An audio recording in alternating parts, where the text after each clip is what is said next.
جو انسان اپنے بزرگوں کی عزت نہیں کرتا اس کی میری امت سے کوئی تعلق نہیں۔ پھر جو ہم بات کرنے لگے ہیں تو انسانیت کے احترام کے اوپر، انسان کو لے کے بات کریں گے کہ انسان کتنا قیمتی ہے۔ رسول اللہ صلی اللہ علیہ وآلہ وسلم کی حدیث ہے جس کا مفہوم ہے کہ اپنے بزرگوں کی عزت کرو۔ اپنے بزرگوں کی عزت کرنا ایسے ہے جیسے اللہ کی عزت کرنا، اور جو انسان اپنے بزرگوں کی عزت نہیں کرتا اس کی میری امت سے کوئی تعلق نہیں۔ یعنی کہ یہ اتنی آپ کو بات سمجھائی گئی ہے کہ اگر آپ اپنے بڑوں کا احترام نہیں کرتے تو اس کا مطلب ہے کہ آپ امت سے باہر ہیں۔ تو یہ جو ادب کا ایلیمنٹ ہے، رسپیکٹ کا ایلیمنٹ ہے انسان کو لے کے، یہ بہت زیادہ ضروری ہے۔ حضرت واصف علی واصف رحمۃ اللہ ارشاد فرماتے ہیں جس کا مفہوم ہے کہ انسان کا احترام اس لیے بھی ضروری ہے کہ وہ ایک انسان جس وقت آپ کو نظر آ رہا ہے کتنے بزرگوں کے دم سے ہے اور کتنے بزرگ اس کے دم سے آگے آنے ہیں۔ ہم ایسے نا لڑی چلی جا رہی ہوتی ہے، آج کا انسان کتنی بڑی تاثیر رکھتا ہے آنے والے زمانوں کے لیے، یا بزرگوں کی ہوئی نیکیوں کی تاثیر بن سکتا ہے آج کل کا انسان جو آپ کو نظر آ رہا ہے۔ اور اللہ پاک تو یہ جس پیسے کے پیچھے یہ پاگلوں کی طرح بھاگ رہے ہوتے ہیں، آپ اللہ سے لو لگائیں۔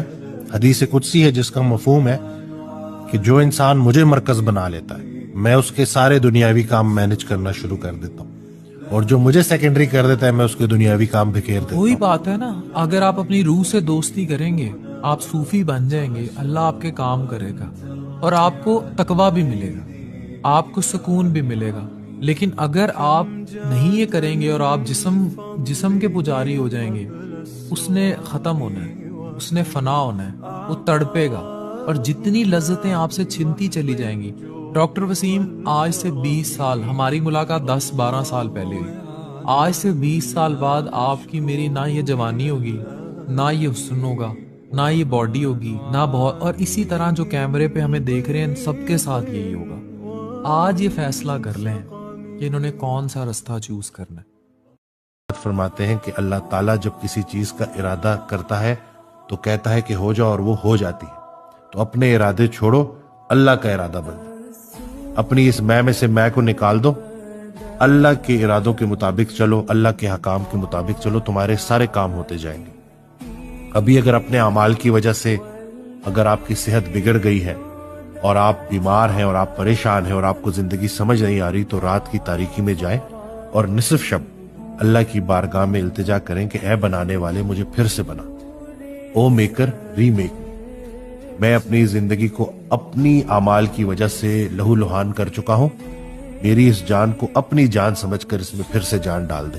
تو ہوتا یہ ہے کہ اللہ پھر اس آپ کی جان کو اپنی دی ہوئی جان سمجھ کے اس میں پھر سے جان ڈال دیتا ہے، لیکن اب جب وہ جان ڈالے گا تو زندگی کو کسی مقصد کے تحت گزاریے گا، کیونکہ با مقصد انسان جو ہے نا وہ ہی۔ اس دن ایک بچی آئی، اس نے مجھے بات کی اور مجھے بڑی زور کی نا یہ بات ہٹ کی، کہتی ہے کہ میں نے جب سے ہوش سنبھالا نا میں نے اپنے ماں باپ کو لڑتے دیکھا۔ جب میں 25 سال کی ہو گئی نا تو ان دونوں کی آپس میں دوستی ہو گئی۔ اب یہ ساتھ کھانا کھاتے ہیں، ساتھ گھومتے پھرتے ہیں، اور میں ان سے ایک ہی سوال کرتی ہوں کہ اگر آپ نے اتنی دیر سے جا کے دوستی ہی کرنی تھی تو میرا بچپن کیوں برباد کی؟ جب بھی ہم مصروف ہو جاتے ہیں تو ہم اپنی صحت کو سب سے آخر میں کر دیتے ہیں، اپنی ذات کو سب سے آخر میں کر دیتے ہیں۔ تحقیق نے یہ بات ثابت کی ہے کہ 80% آٹو امیون ڈس آرڈر خواتین میں ہوتے ہیں۔ کیوں؟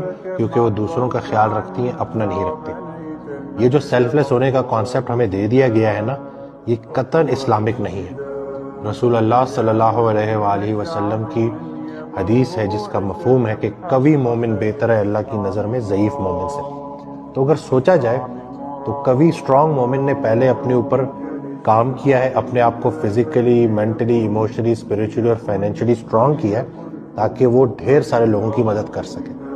تو اللہ پاک کو بھی اسٹرانگ مومن چاہیے ہر لحاظ سے۔ تو اسٹرانگ ہونے کے لیے پہلے اپنے اوپر انویسٹ کرنا پڑے گا، اپنا خیال رکھنا پڑے گا۔ والدین تو یہ جتنے بھی بچے ہمیں دیکھ رہے ہیں نا اس وقت، والدین کے اشاروں پہ ناچو، دنیا تمہارے اشاروں پہ ناچے۔ یہ فارمولہ سیکھ جاؤ، ماں باپ کی بات سمجھ آتی ہے کہ نہیں آتی، مان لینے میں عافیت ہے۔ میری اماں کا تو انتقال ہو چکا ہے، تو جب میں ایک ہی بیٹا ہوں، تو وفات سے نا ایک دن پہلے، کوما میں جانے سے پہلے، تو ماسک لگا ہوا تھا نا، تو مجھے یوں دیکھ رہی نا، میرے سے بڑا پیار۔ کسی نے اس دن حضرت واصف علی واصف رحمۃ اللہ سے پوچھا کہ اللہ کا جلوہ کیا ہوتا ہے، تو جواب دیا ماں کے لیے بیٹے کا چہرہ اللہ کا جلوہ ہوتا ہے۔ تو مجھے کہا ماسک اتارو، تو یہ ماسک سے اتارا تو ہلکی سی آواز میں بولا کہ میرے بڑے پیارے بیٹے ہو تم، اور یہ لاسٹ الفاظ جو ان کے الفاظ جو میرے سے بات ہوئی اس کے بعد وہ کوما میں ہو. تو یہ جب میں مڑ کے دیکھتا ہوں نا تو میں اللہ کا اتنا شکر ادا کرتا ہوں کہ اللہ کا شکر ہے کہ میں اس وقت امی کے ساتھ تھا, ورنہ ہمیشہ کا پچھتاوا رہ جاتا ہے نا. وہ حضرت بھی کہتے ہیں کہ اتنی کامیابی نہ حاصل کر لینا کہ ماں باپ کو چھوڑ دینا, وہ کامیابی نہیں ہے, وہ بڑی ناکامی ہے. ماں باپ راضی ہیں, اللہ راضی ہے.